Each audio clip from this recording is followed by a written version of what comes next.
다시 녹음을 시작을 하도록 하겠습니다. 네. 제가 지금 한 방식이 옳았는지 잘 모르겠어요. 아직까지도 제가 다 몰라서 이게 이제 제가 이제 녹음을 하고 녹화 종료를 하면 이게 저장이 돼야 되는 거 아닌가요? 그죠? 근데 저장이 안 된 것 같아요. 지금까지 한 게. 어떻게 하죠? 예. 자, 그래서 오늘 이제 방조제 이 사건과 관련해서 제가 이제 말씀을 드렸고, 제가 아까 전에 이 방송 시작하면서 지금 현재 PC에서 44분, 모바일에서 39분, 중계방으로 4분, 그리고 중계방 수는 하나, 뭐 이렇게 돼 있네요. 예. 진부와 빙고님은 아빠를 말씀하시는데, 우리 아빠 재워야 하는데 고상만 작가님한테 빠졌네. 라고. 제 이야기가, 이렇게 공감이 좀 가시나요? 그런 얘기는? 예. 인원수를 어떻게 늘려요? 이거를? 제가 이거를 잘 몰라서. 100명. 뭐 늘어나는군요, 이게. 예. 이게 300명까지 늘어나는군요. 제가 몰랐습니다. 그러면 이게 이게 늘리면은 더 이제 들어오시나요? 이게? 저는 지금까지도 몰랐네. 예. 제가 오늘 이제 방송을 처음 해봐갖고, 네. 처음 해갖고 여러모로 많이 좀 어색하기도 하고, 좀 부족하기도 하죠. 예. 그래서, 여기 두서없음님이 대화방에 참여했는데, 예. 말 그대로 정말 두서없는 방송, 예. 하시면서 능숙해지는 거죠. 독립혁명가님. 예. 아이디 참 마음에 드는 그겁니다. 노이즈 마케팅. 예. 노이즈 마케팅 아닌데. 자. 매주 합니다. 매주 월요일 날, 예, 오늘 이제 첫 방송 시작했잖아요. 예, 오늘 첫 방송 시작했고, 매주 월요일, 저녁 9시부터 11시까지, 2시간 동안 방송을 할 예정이고요. 오늘 역시 민동기 국장께서, 이 방송을 좀 홍보해주고 싶다라고 하시면서, 그러면서 이제 이 방송을 하자고 했는데, 역시 그래서 인터뷰했는데 그 뉴스박스를 보고 오시는 분들도 굉장히 많고, 또 페북을 보고 오시는 분도 있고, 예, 그리고 저도 민동기에서 이렇게 오시는 분도 있고, 첫방 축하드립니다도 있고, 예. 그렇게 해서 했고요. 그래서 이제 정리하면은, 예, 지금까지 쭉 말씀드린 것처럼 아마 근데 제가 1시간 동안 저장했던 게 날아간 것 같습니다. 지금 보니까. 예. 이게 참 어려운 것 같아요. 제가 여태까지 너무 잘 몰랐던 것 같아요. 하여간 예, 좀 더 공부를 해보도록 하고요. 예, 오늘 방송을 녹음하지 못했으므로 재방송 됩니까? 만약에 녹음이 안 됐다면 오늘 방송을 듣는 분들과 저만 아는 비밀입니다. 예, 여러분들과 저만 이제 본 방송이 될 거고요. 오늘 이제 방송에서 제가 지금까지 말씀드렸던 내용의 핵심 주제는, 예, 아까도 말씀드렸지만, 방조제 살인사건의 그 가해자를 옹호하거나, 그 사람을 위해서 이렇게 해야 된다, 저렇게 해야 된다가 아니라, 그 사람의 잘못, 문제점에 대해서는 앞으로, 예, 법적 절차에 따라서 준엄한, 예, 심판을 받아야 되는 것이 이제 맞는 거고요. 그런 과정에서 무죄 추정의 원칙이라고 하는 대전제가 무너져서는 안 되고요. 그 대전제만가 지켜지는 것이 바로 우리의 인권이 지켜지는 것이다. 예, 라고 생각을 합니다. 국민TV 때는 제목이 무거워서 들을 엄도 못 냈는데 가볍게 가신 데서, 예, 왔습니다. 예, 가볍게 가겠습니다. 진실을 알리는 고반장님이 아닌 쓰레기 언론의 방송이 노이즈 마케팅. 그렇군요. 예. 쓰레기 언론의 제가 말씀드렸잖아요. 예. 가치 있는 정보와 이야기들을 하기 위해서 노력하는데, 근데, 어떤 분에게는 이게 또 맞을 수도 있고, 어떤 분은 또 다른 생각을 가질 수 있겠죠. 그래서 그 다른 생각과 의견들을 함께 조합하고 만들어가는 그런 방송을 하도록 하겠습니다. 그리고 지금까지는 제가 했던 방송 중에 대부분은 인권과 관련한 내용들을 이제 주로 많이 얘기했는데요. 마찬가지로 고상만의 유속 그 사건도 인권과 관련한 이야기들이 아무래도 더 관심을 갖게 될 것 같고, 이야기들을 하게 될 텐데요. 정치 관련한 이야기들도 이제 하겠습니다. 그래서 오늘은 이제, 제가 준비했던 내용들, 대부도 살인사건, 방조제 살인사건, 예. 이 사건에 대해서 이제, 얼굴과 이름을 공개하는 문제에 대해서 어떻게 생각하냐 이 얘기를 했고요. 오늘 2부 방송, 예. 시간이 지금 10시 14분 정도가 되고 있죠. 그래서 2부 방송으로 제가 예고했던 이야기를 좀 하려고 합니다. 바로 공군 사병, 예, 여러분들 공군 사병 고 김지훈 일병 사망 사건에 대한 이야기인데요. 물이라도 드시라고 하는 이 진보와 빈곤님 감사합니다. 물 마시도록 하겠습니다. 역시 훌륭한 분입니다. 예. 물 마셨습니다. 그래서 예. 사실은 이제 이 얘기를 하는 데 있어서 굉장히 많은 시간 동안 좀 고민을 했어요. 네. 이 방송, 이 주제를 다루는 것에 대해서 이게 과연 적절한 얘기인지 아닌지 고민도 좀 했고요. 이 사건이 일어난 게 2013년도 7월 1일의 일이었죠. 예, 2013년 7월 1일 날 사건이 있었고, 세상 사람들에게 알려지게 된 것, 그거는, 예, 그로부터 약, 한 6개월, 7개월 정도가 지난 2014년 2월경의 일이었습니다. 예, 그래서 많은 분들에게 이른바, 영화배우, 예. 제가 이 내용을 준비하기 위해서 이제 인터넷 검색도 좀 해보고, 뭐 이렇게 해보니까 굉장히 많은 분들한테, 이미 알려져 있었는데, 뭐 아시는 것처럼, 영화배우, 예. 영화배우, 예. 한효주 씨의 남동생과 관련한 이야기. 그게 어떤 분들이 이제 저한테 두 가지 이야기를 하더라고요. 오늘 이 방송을 다루겠다고 하니까 두 가지 얘기를 하던데, 먼저 전제로 얘기하고 싶은 건 이겁니다. 제가 얘기하려고 하는 이 이야기는 바로 그 영화배우 한효주 씨에 대해서 그 사람이 잘못됐고 그 사람이 문제가 있다라는 이야기를 하려고 이 이야기를 꺼내는 게 아닙니다. 사실은 그 반대입니다. 네. 오늘 제가 이 방송을 하겠다고 하니까, 저 먼 곳에서, 예, 광주에 아주 제 절친한 동생이 하나 있어요. 인권단체에서 같이 일하면서 알게 된 그 후배인데, 이분이, 형님, 오늘 방송에서 이 이야기, 예? 영화배우 한효주 씨의 남동생과 관련된, 예, 그 사건 이야기를 하신다는데, 진짜입니까? 그래서, 하려고 한다. 왜 그러냐, 그러니까, 형님, 그거 얘기하시면 안 될 것 같은데요, 그러더라고요. 그래서, 왜 그러냐, 그랬더니, 이 얘기를 하는 거예요. 그 한효주 씨의 팬들이, 정말 가만히 있지 않을 거다. 뭐, 만약에 이렇게 하면 뭐 난리가 날 거다. 뭐, 하더라고요. 그래서, 바로 그래서 제가 이 이야기를, 예, 그 이야기를 그래서 좀 해야 되겠다는 생각을 했다. 사실은 저는 이 사건을 처음 저도 알게 된 건 뉴스를 통해서 이제 처음 저도 듣긴 들었겠죠.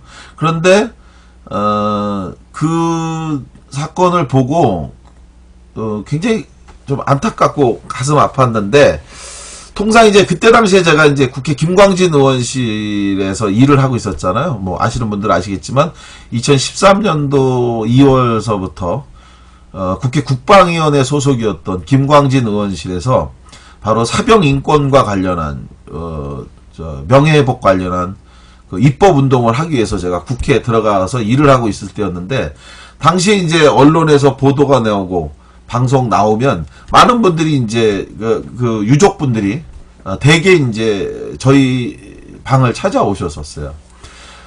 찾아오셔서, 네, 그래서 자기 자녀의 억울한 사연 이야기들을 하면서 이제 도와달라고 호소를 했는데, 당시에 이 사건이 보도가 되고 난 다음에 그 아버님이 처음에 찾아오시지 않더라고요. 그래서 일이 어느 정도 잘 되고 있어서 그런가 이렇게 또 생각을 했는데, 근데 이후에 이제 바로 김지훈 공군 사병, 안타까운 92년생입니다. 예, 김지훈. 사실은 이제 많은 분들이, 저는 이거를 호칭을 어떻게 할까 이것도 사실은 고민인데, 이른바 가해자와 피해자가 있는데, 예, 피해자는 이름을 이제 제가 얘기를 하고 있잖아요. 예. 그런데 이른바 가해자의 이름을 공개하는 문제. 물론 이제 인터넷에, 언론에 뭐 여기저기 나왔는데, 이 문제와 관련해서 제가 이 이야기를 지금 하려고 하는 이유는, 첫 번째는 영화배우 한효주 씨이기 때문에 그 한효주 씨에 대한 것을 얹혀서 뭔가 이야기를 뭐 만들어서 뭐 재밌게 풀어보자 이런 얘기는 절대 아니고, 저는 한효주 씨의 이 문제와 관련해서 오히려 정확하게 이 사건의 내용이 뭔지에 대해서 좀 얘기를 하는 것이 좀 필요하겠다. 그래서 피해자라고, 그래서 지금도 억울함을 갖고 있는 분들은 도대체 어떤 주장을 하고 있는 건지, 예, 어떤 주장을 하고 있었던 건지에 대해서 좀 얘기를 좀 할 필요가 있겠고, 그리고 그래서 오늘 여러분들 이 방송을 들으시는 분들과 함께 또 한효주 씨에 대해서 사람들이 공격하고 있는 것은 과연 온당한 일인가, 이 문제에 대해서 좀 한번 이야기를 해보고 싶은데요. 먼저 사건 개요를 좀 간단하게 좀 한번 살펴보도록 하겠습니다. 사건의 시작은 2013년 7월 1일의 일이었습니다. 새벽 2시에 당시 성남에 있는 모 공군 부대의 생활관에서 잠을 자고 있었던 생활관 방 안에서 당시 일병으로 있었던 김지훈 일병이, 예, 화장실을 가는 것처럼, 예, 밖에 나갔는데, 나가는 걸 이제 보고, 그리고 나서 이제 같이 생활하고 있던 사람들이 화장실 가나 보다 하고 있었는데, 한참이 돼도, 예, 들어오질 않은 겁니다. 그래서 새벽 2시경쯤에 이제 이 생활관에 같이 근무하던 사병이 찾으러 나가게 됐습니다. 화장실을 갔는 줄 알았는데 들어오질 않으니까. 그래서 생활관 안에서 이렇게 김지훈 일병을 찾으러 이렇게 다니는데, 그때 그 생활관에 계단이 이렇게 쭉 있지 않습니까? 이 생활관에 계단이 쭉 있는데, 거기서, 예, 위층에 있는 생활관에 계단 있는 어디서, 예, 뭔가가 이렇게 검은 물체가 살펴보니까 바로 김지훈 일병이 목을 메고 숨진 채 발견이 된 겁니다. 이 김지훈 일병은, 예, 공군으로 입대하기 전까지 아시는 것처럼 고려대학교를 재학하다가, 그리고 휴학한 후에 군대를 공군을 자원해서 이제 입대를 한 거죠. 그렇게 해서 입대를 했는데 1년 재수를 하고, 그리고 나서 공군으로 가게 됐으니까 뭐 나이가 당시에 92년생이고 사건이라는 거는 2013년이니까 만 21년 정도를 이제 살았습니다. 그런 김지훈 일병은 같이 생활했던 생활관의 동료들의 진술에 의하면 어떤 사람이냐고 이제 하면, 당시 헌병대 수사 기록에서 보면 모두 다 얘기했던 건 그거였습니다. 생각이 깊고, 예, 사리가 분명하면서 따뜻한 감성을 가졌다. 그리고 굉장히 성실했고 후임들에게 먹을 것, 간식을 잘 챙겨줬던 그러한 사람이었다라는 게 공이 모든 사람들에 의해서 나오는 진술입니다. 그래서 이 공군 김지훈 일병에 대해서 다들 좋은 기억을 갖고 있는데, 그런 공군 김지훈 일병에게, 예, 불행한 일이 벌어진 건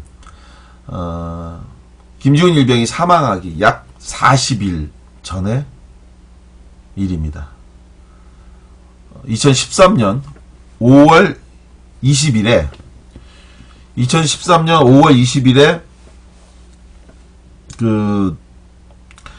공군 김지훈 일병이 당시에 비행 단장에 의해서, 예, 비행 단장에 의해서 뭐가 당첨됐다고 그러네요.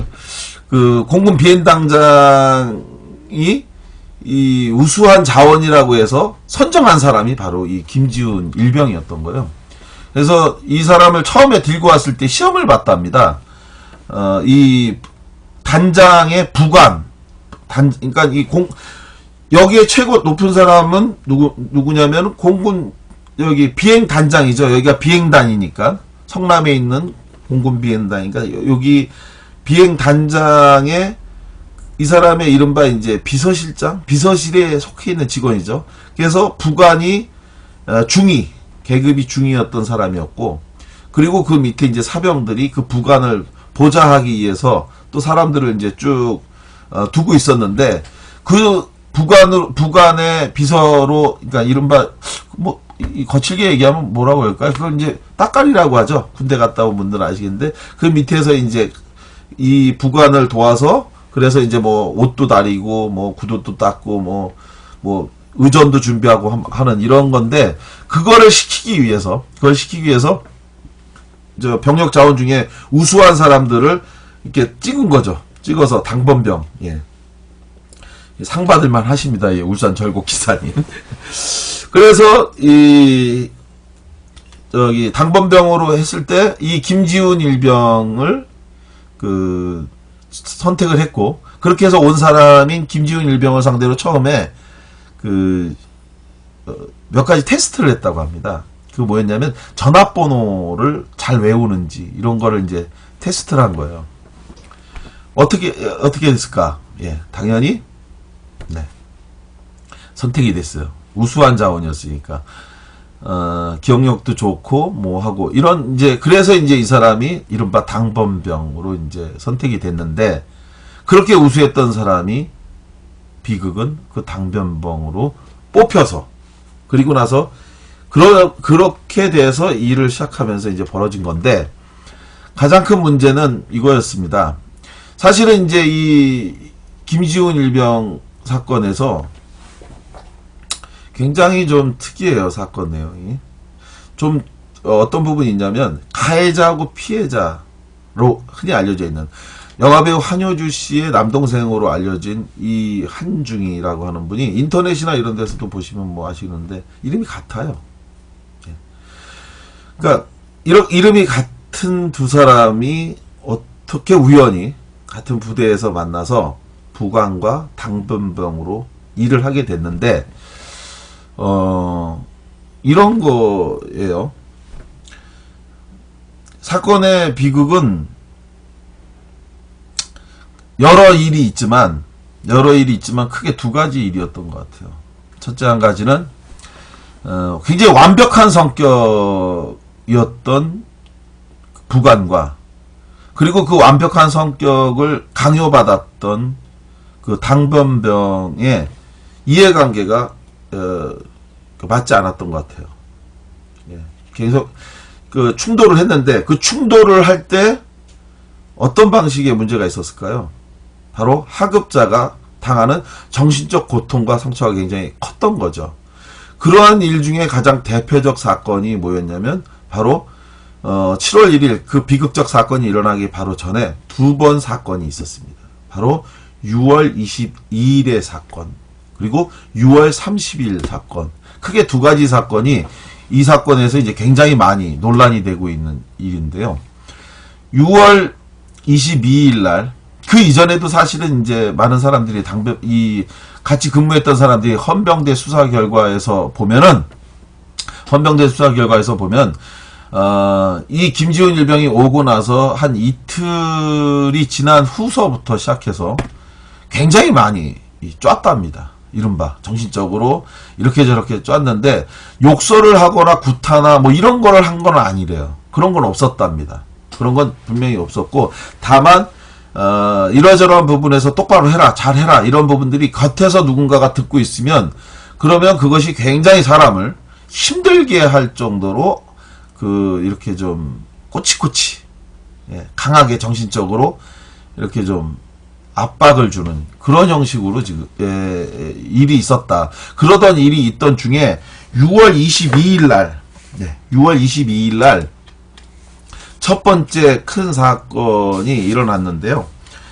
6월 22일 날 김지우 그날도 부관과 관련해서 중요한 사건이 하나가 있었습니다. 아까 전에 제가 여기다가 메모를 하나를 해놨는데요. 보자. 6월 22일 날 부관이 단장을 모시는 과정에서 이날 30분 늦게 출근을 하게 됩니다. 김지훈 일병이 생활관에서 생활을 하다가 그리고 나서 단장실로 와야 되는데 그날 이야기가 30분 먼저 출근을 하도록 얘기를 했는데 이것이 제대로 전달이 안 돼서 그래서 김지훈 일병이 이 내용을 제대로 알지 못한 상태에서 늦게 이야기를 듣고 30분 정도 늦게 왔는데 이 늦게 온 것과 관련해 갖고 이게 이제 가장 큰 문제가 그날 처음이 돼 갖고 늦게 온 문제와 관련해서 군장을 메고 그리고 나서 연병장을 도는 그러한 그 벌을 내린 거죠. 이른바 이제 얼차려라고 하는데 얼차려를 준 거예요. 이 중위가 김지훈 일병에게. 근데 이것을 혼자 준 건 아니고 군장을 메고 그리고 나서 이 부관과 같이 돌았는데 여기서 이제 두 가지 문제가 생긴 겁니다. 첫 번째 한 가지는 원래 이제 이 중위는 얼차려를 줄 수 없도록 돼 있습니다. 그러니까 이 사람의 권한 밖의 일이에요. 그러니까 이른바 정신교육 얼차려를 줄 때는 그 지휘관의 허락을 받아야지만이 가능한 건데 근데 이 허락을 받았냐 안 받았냐에 대한 논란이 많이 있었던 거예요. 근데 이 헌병대나 이쪽에서는 지휘관에게 보고를 하고 신고를 했다라는 얘기를 주장을 하고 그리고 단장은 그러한 지시를 자기는 받은 적이 없다라고 또 주장을 했습니다.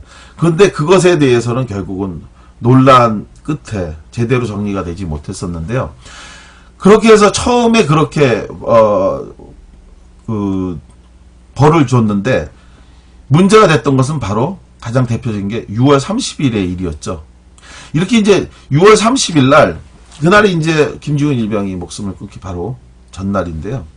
그날 굉장히 큰 사건이 좀 하나 있었어요. 그 내부에서는. 어떤 사건이었냐면 그날 VIP면 누군지 아시죠? VIP가 그날 공군 비행장을 오기로 해서 무슨 행사가 도착해서 행사가 있는 날이었는데 대통령이 그날 이제 온 거죠. 예. 대통령 그때가 2013년이니까 그때는 맹박이 아니죠. 덩다리 신도님. 예.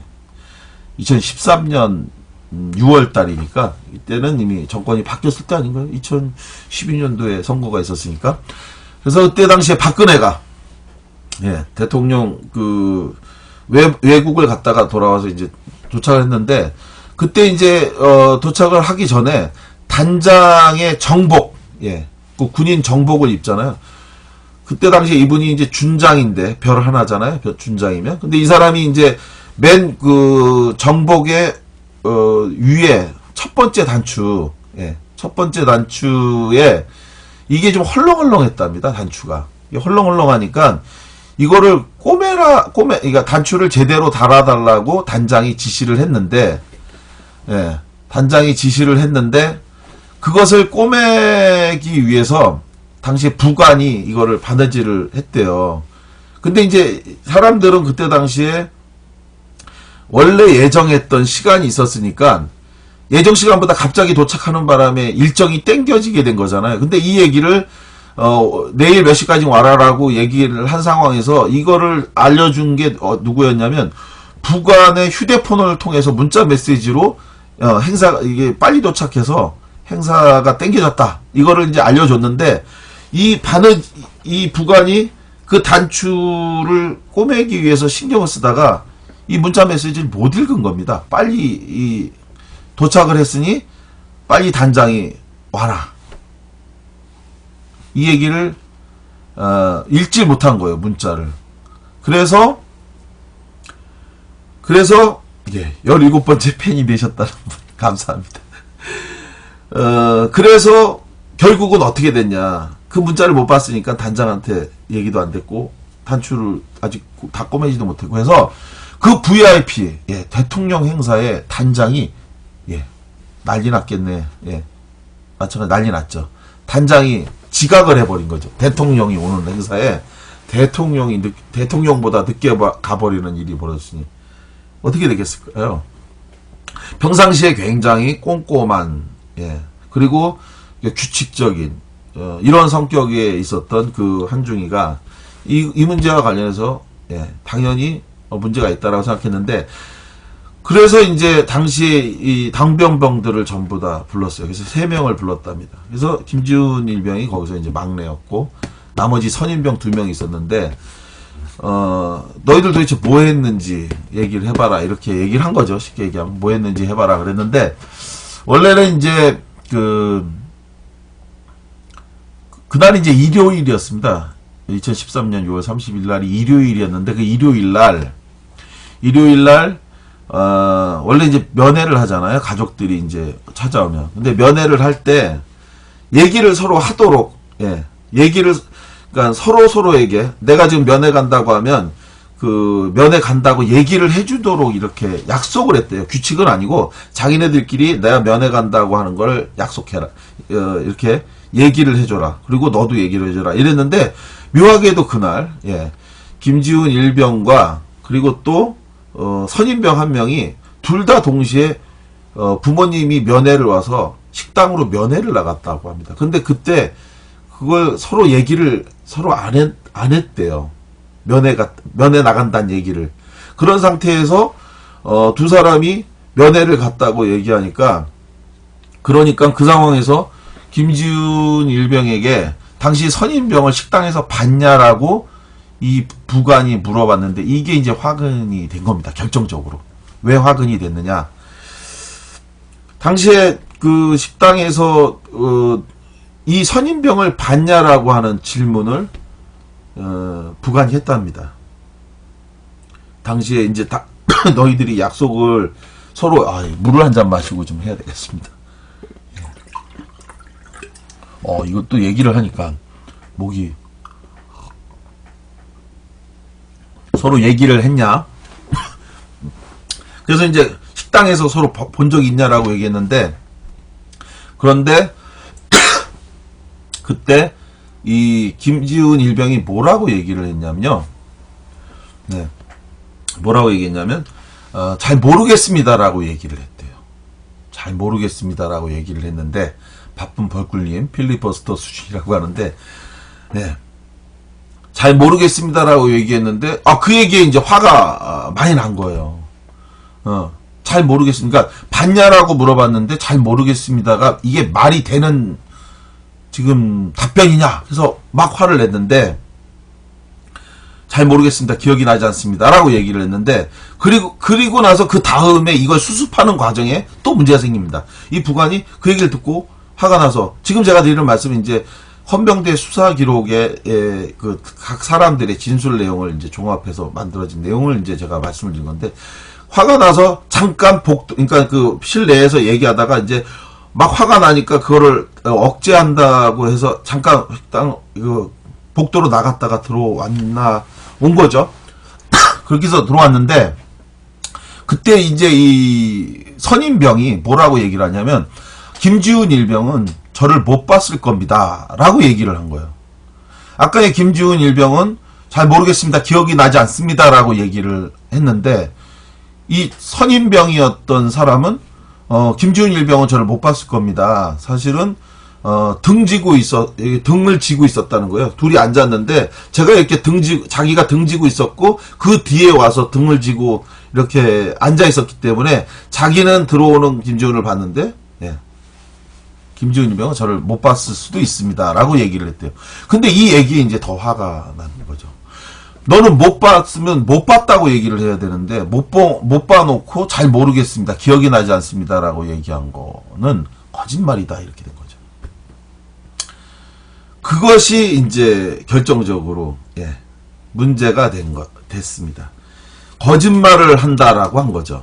그래서 사실은 이제 3가지의 이유를 들어서, 3가지를 이유를 들어서 일을 잘 못하는 이 공동체 의식이 부족했다. 너희들 3명은 공동체 의식이 부족해서 일을 제대로 하지 못했다라고 하는 것, 뭐 이런 것들하고, 그러한 문제점과, 그리고 또 김지훈 일병이 거짓말을 하고 있다라고 하는 부분.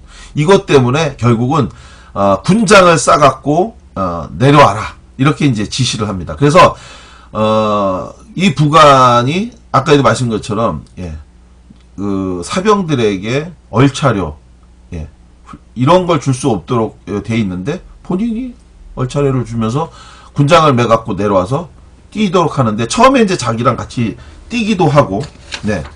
그 같이 뛰었다고 하는데, 총 그날, 예.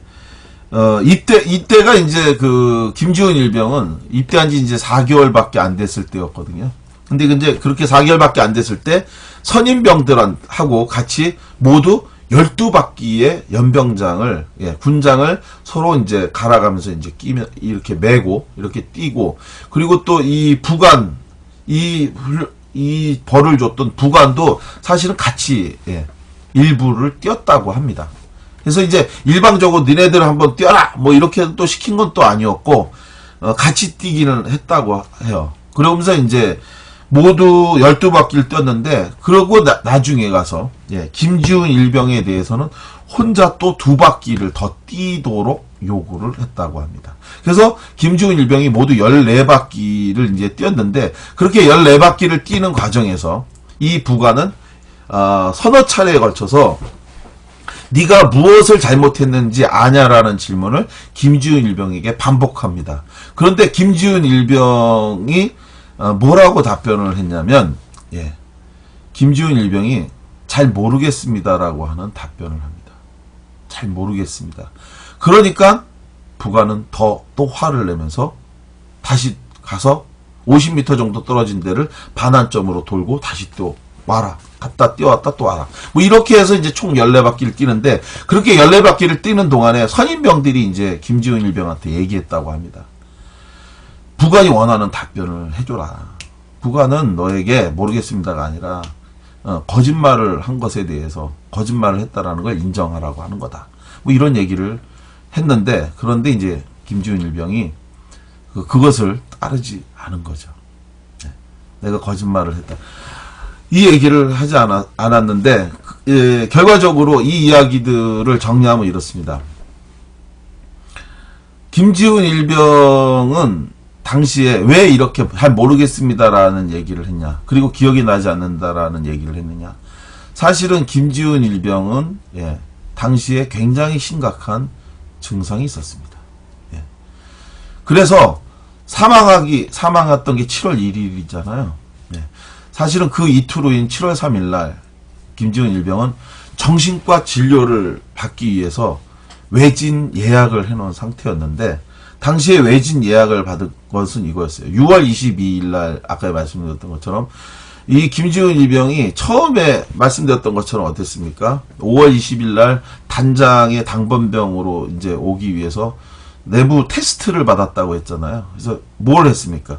전화번호를 얼마나 기억할 수 있는지를 그걸로 이제 테스트를 했거든요. 그거를 무사히 통과했을 정도로 기억력이 대단히 좋았던 사람이었습니다. 기억력이 굉장히 좋았기 때문에, 그래서 이제 선택이 된 건데, 그 사람이 오자마자 이후에, 여기 오자마자 약 이틀이 지난 이후 다른 사병들의 진술에 의하면은 그때부터 이제 굉장히, 예, 일을 넌 왜 이렇게 못하냐, 왜 실수가 많냐, 왜 이러냐 뭐 하면서 계속 정신적으로, 그러면서 이 굉장히 똑똑했고, 예, 기억력도 좋았고 수재였고, 예, 뭐 공부 잘한 기준으로 따지면 뭐 저도 공부를 잘 못했기 때문에, 예, 공부 이걸로 뭐 따지면 좀 그렇긴 하지만 사실은 대단한 수재였던 거예요. 김지훈 일병 성남 외고를 졸업했고요. 예, 그리고 본인이 원하는 대학을 가기 위해서 1년 재수한 후에, 예, 고대 경제학과를 다녔죠.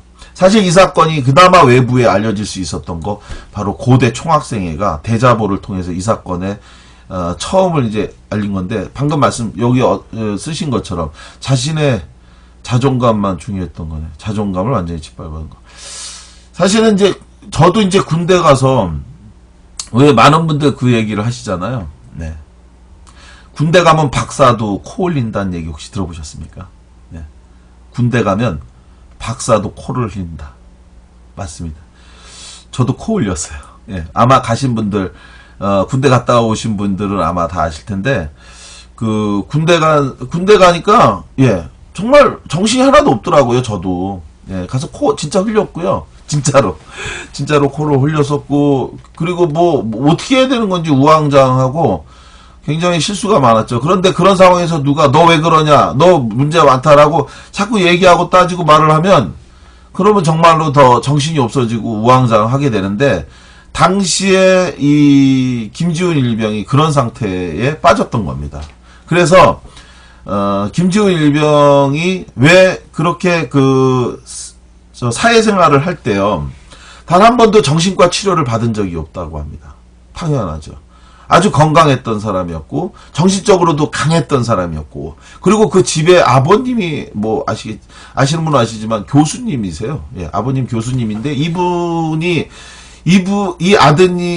아버지에 대해서 늘 조언을 해줬던 사람, 바로 이 아들, 김지훈 일병이었다고 합니다. 그 정도로. 그래서 아버지가, 흥분하거나, 누군가하고 어떤 중요한 이야기를 할 때, 옆에서 아버지에게 늘 좋은 조언을 해주고, 침착하고, 그리고, 논리정연하게 잘 하셔야 된다라는 얘기를 늘 조언했다라는 그런 아들이 바로 이런 아들이었는데, 그 아들이 군 입대한 후에, 이른바 해리 증상을 겪게 된 겁니다.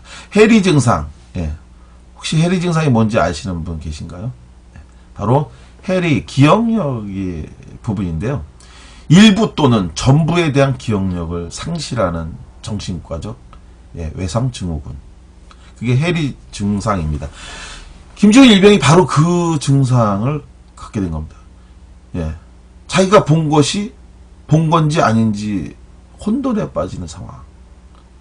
진짜 본 건지 아닌지 자기가 잘 확신이 들지 않는. 그러니까 질문을 받으면 그렇습니다, 아닙니다가 아니라 모르겠습니다, 기억이 나지 않습니다. 근데 이게 거짓말이 아니라 진짜였던 거죠. 진짜 기억이 안 났던 건데, 그런데 그것이 상식적인 사람이 볼 땐 거짓말하는 걸로 보이죠. 그죠? 멀쩡한 사람이 방금 해놓고, 그리고 자기가 어떤 행위를 해놓고 모른다고 하는 게 말이 되느냐.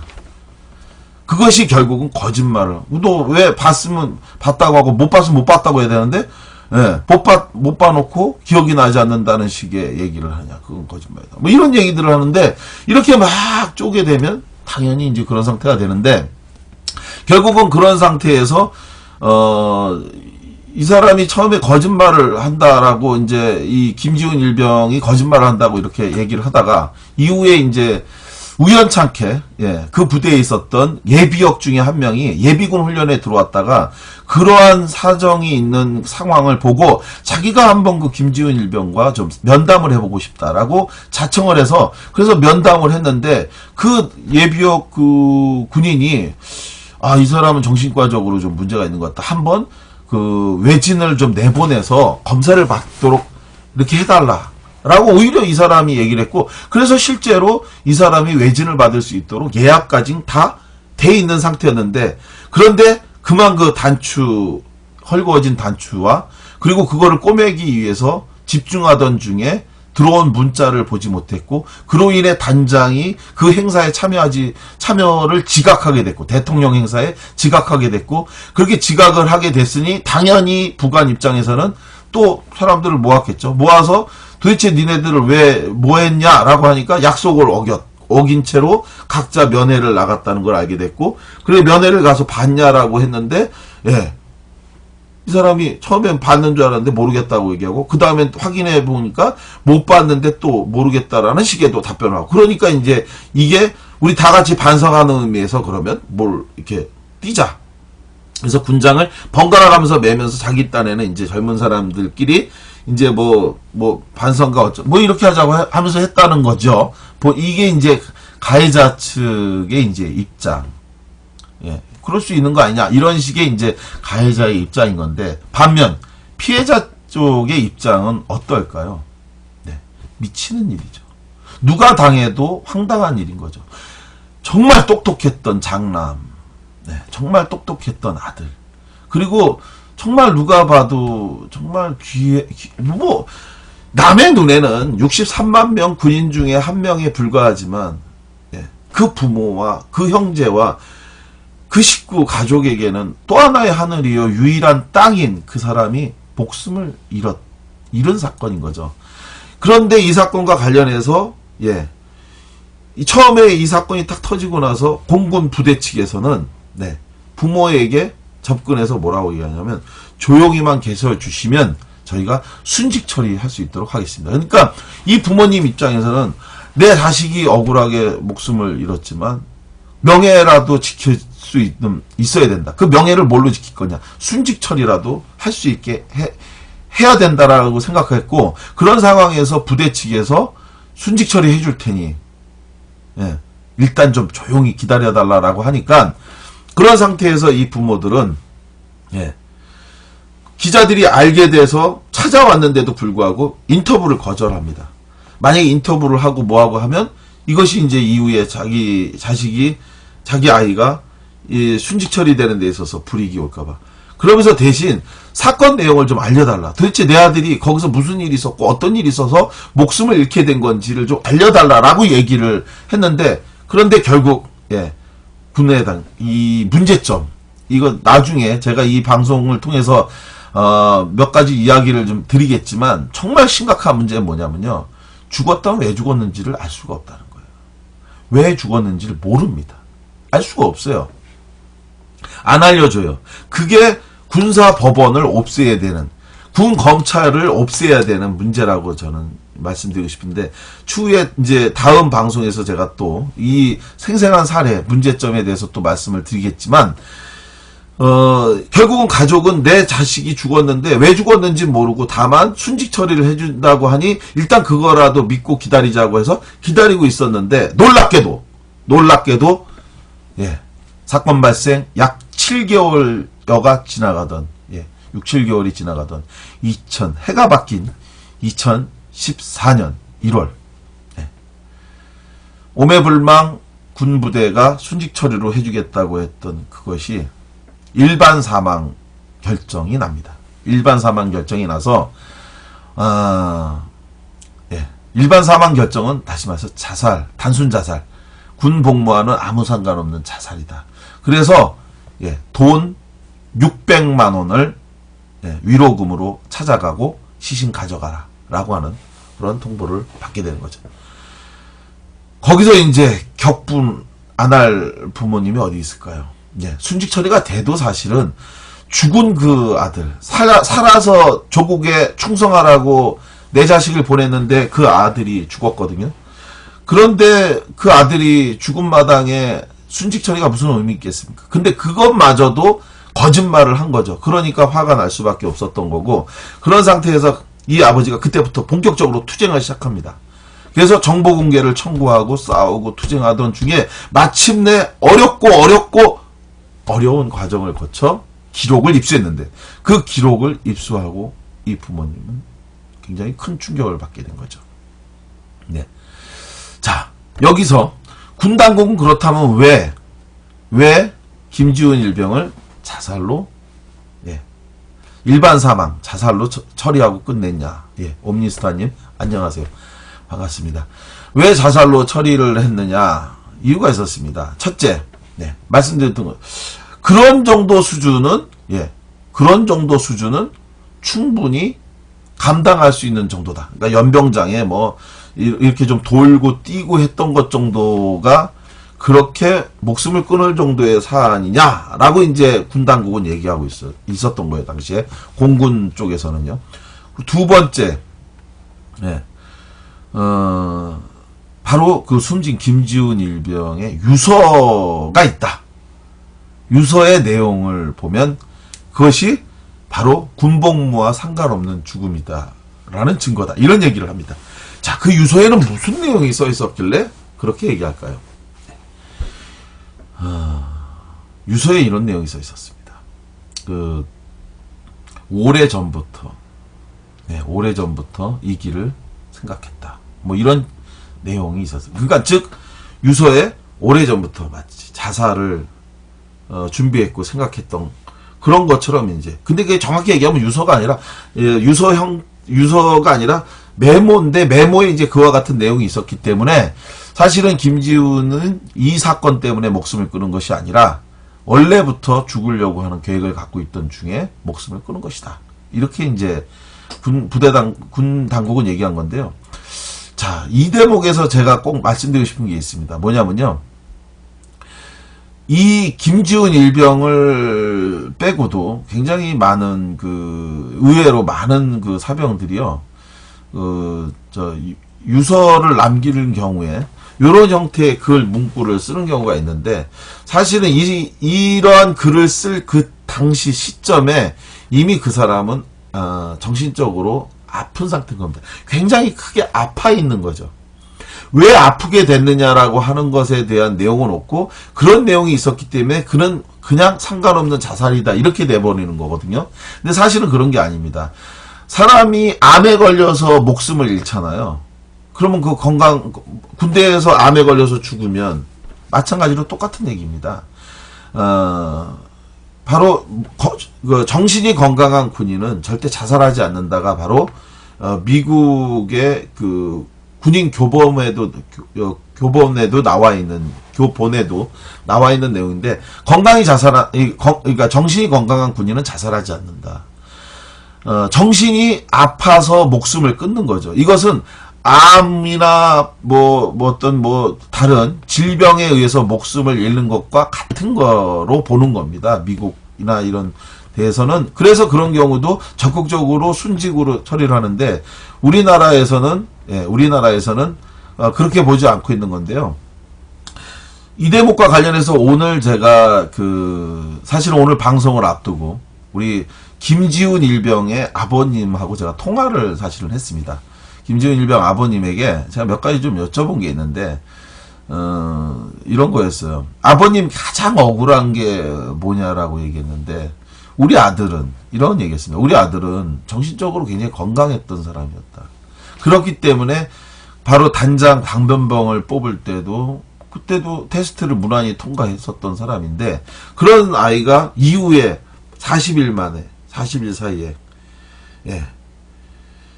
40일 사이에 우리 아들이 그러한 정신적 해리 증상 부분 또는 전부 기억에 대해서 상실하는 이런 상황이 있었고, 그리고 그것에 대해서 치료를 받기 위해 예약을 해놓고 진료를 이틀 앞두고 이런 사건이 벌어져서 목숨을 잃었는데, 그런데 내 아들은 목숨을 잃고, 그리고 그것에 대해서 처벌받은 사람은 없는 것. 이게 이제 이 아버지에게 굉장히 억울한데요. 결국 이 사건과 관련해서 아버지는 이후에 언론에 공개를 하죠. 내 아들이 이렇게 목숨을 억울하게 잃은 과정에 대해서 그동안은 순직 처리를 기대하면서, 그리고 조용히 있으면 해주겠다고 했기 때문에 순직 처리를 기대하면서 이제 있었는데, 그런데 이제 이후에 이런 일이 일반 사망이 되니까 이것과 관련해서 언론에 이제 보도를 요청하고 뭐하고 이렇게 하고, 고대 총학생회가 이 대자보를 통해서 이 사건을 세상에 알게 됐는데, 불행하게도 이제 당시에 이 군인이 어떻게 보면 평범한, 사실은 이제 이런 유해 사건, 1년에 지금 경우에 통상 1년에 약 150명 정도가 군에서 다시 그들의 가족에게 돌아가지 못하고 있고요. 그 중에서 약 80명 정도는 자살로 처리가 되고 있거든요.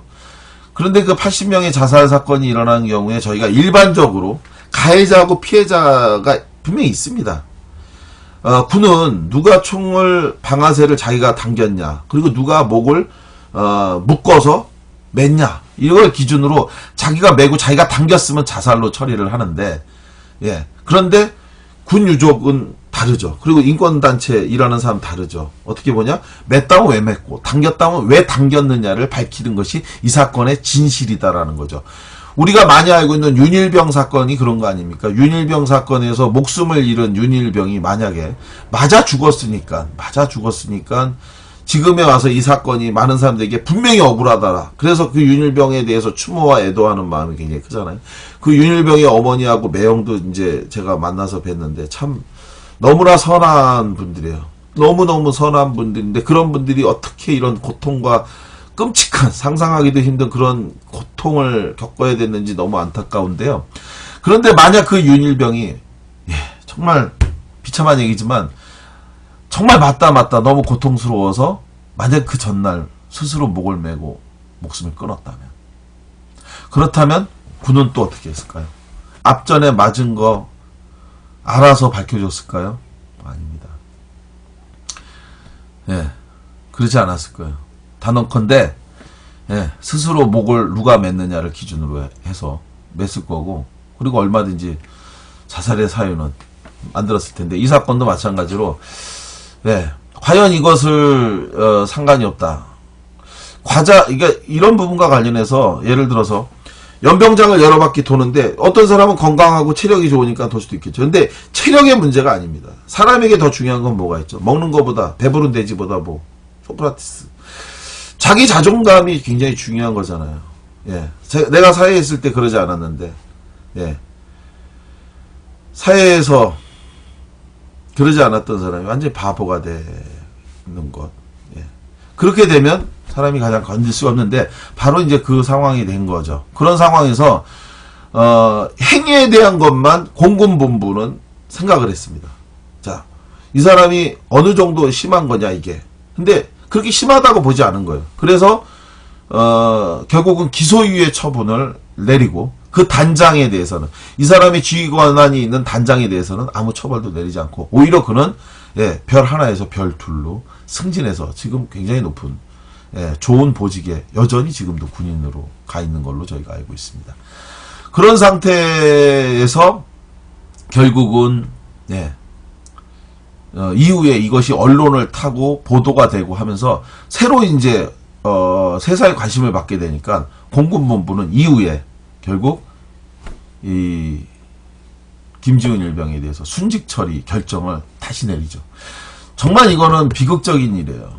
왜 비극적이냐? 가만히 있으면 안 해주고 싸우고 따지고 항의하면 해주는, 이것이 결국 싸워라 라고 하는 얘기밖에 안 되는 건데, 이렇게 만드는 건 바로, 예, 불행하게도 우리 군입니다. 우리 군이 그렇게 만들고 있는 거예요. 사람들을 싸우면 해줄게라고 하는 이런 걸로 만들고 있는데, 이것도 마찬가지죠.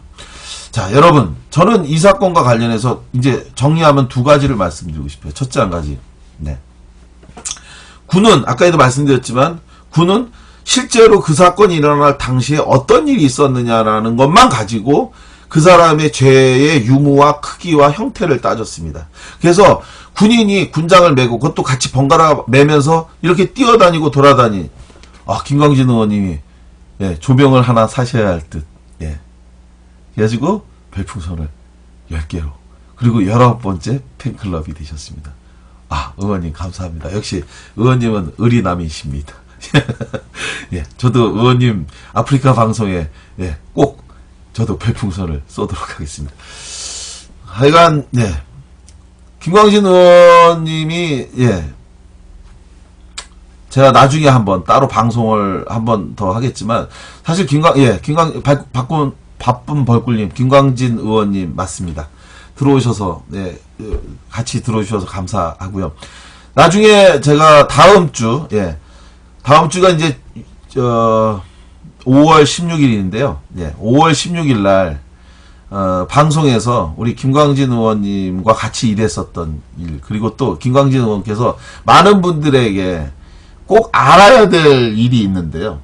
의외로 그거를 모르는 분이 많이 있더라고요. 그래서 김광진 의원님에 대해서 환송 방송이라고 할까요? 예, 제 차원에서 해드릴 수 있는, 김광진 의원이 지난 19대에서 정말 큰일을 하셨거든요. 그 부분에 대해서 제가 특별 방송을 해드릴 것을 미리 말씀을 드리도록 하겠습니다. 2부에서, 예, 2부에서 그때 그 사건이라고 하는 제목으로 김광진 의원께서 정말 여러분들이, 모르시는 내용이 많이 있습니다.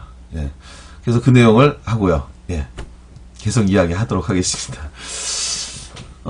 두 가지 이야기인데, 첫째 한 가지는 아까 말씀드렸던 것처럼 이 사람들이 공군본부에서는 실제로 이 군인이, 김지훈 일병이 무슨 일을 어느 정도 당했냐, 그래서 그 정도 군장을 메고 연병장을 한 14바퀴 정도 뛴 것 정도는 그렇게 과한 걸로 볼 수는 없다. 그래서 이거는 아예 처분 자체를 사실은 안 합니다. 그리고 기소유예로 처분을 내린 것 자체가 사실은 그 정신적 압박 행위를 일부 인정을 해서 그나마 기소유예를 했고요. 그리고 나서 기소유예는 근데 사실은 이건 처벌이라고 볼 수가 없죠. 뭐 안 받은 거나 안 받은 것처럼 같지는 않겠지만 기소를 유예한다는 거예요. 즉 이거를 재판에 붙일지 말지를 유예하겠다. 그래서 일정 시간이 지나면 사실은 그거는 처분 결과가 나오질 않습니다. 사라져요.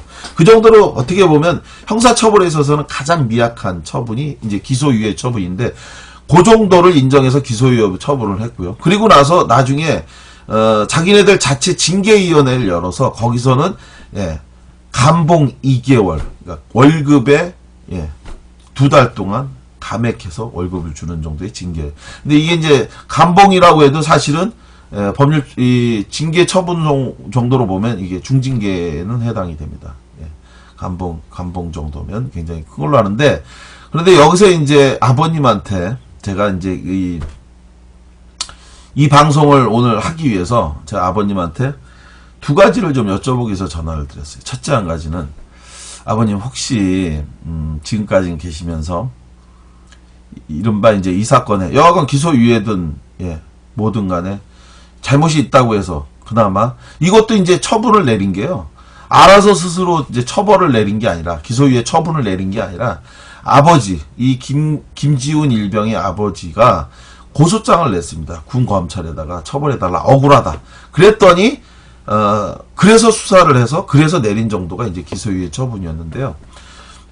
그렇게 기소유예 처분이 내리고 나서 이 한중일로부터 사과를 받은 적이 있냐라고 했어요. 저는 혹시 사과했을 수도 있지 않나. 그 사이에 시간이 좀 많이 지났으니까요.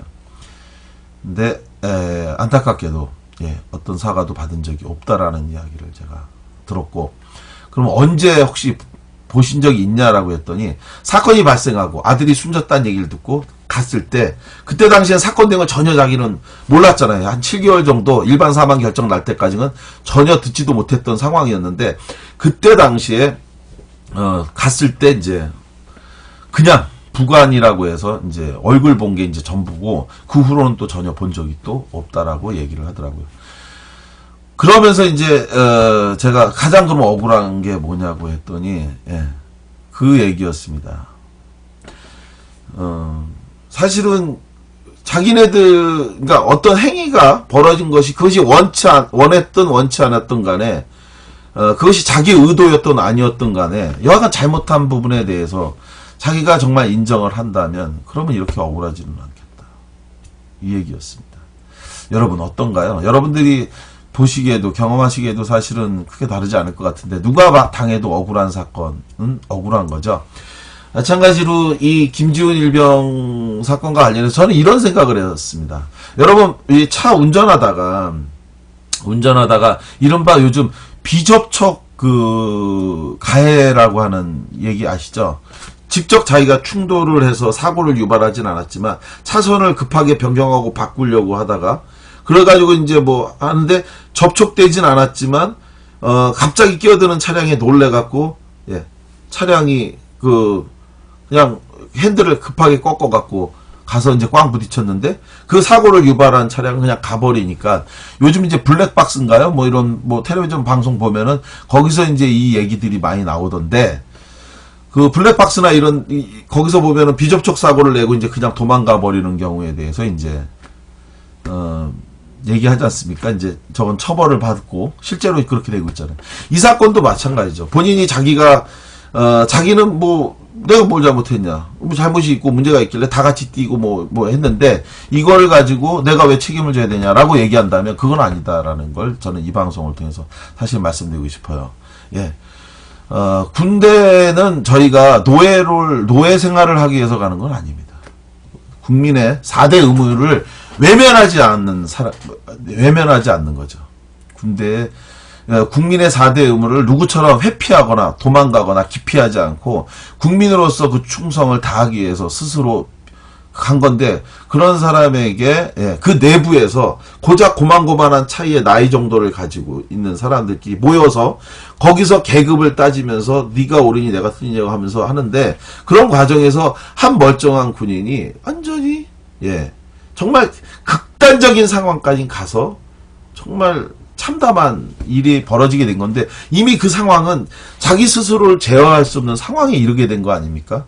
그런데 이제 그런 부분들이 이제 문제가 있는 거고요. 그러한 부분들은 반드시 저는 적정한 상황 하에서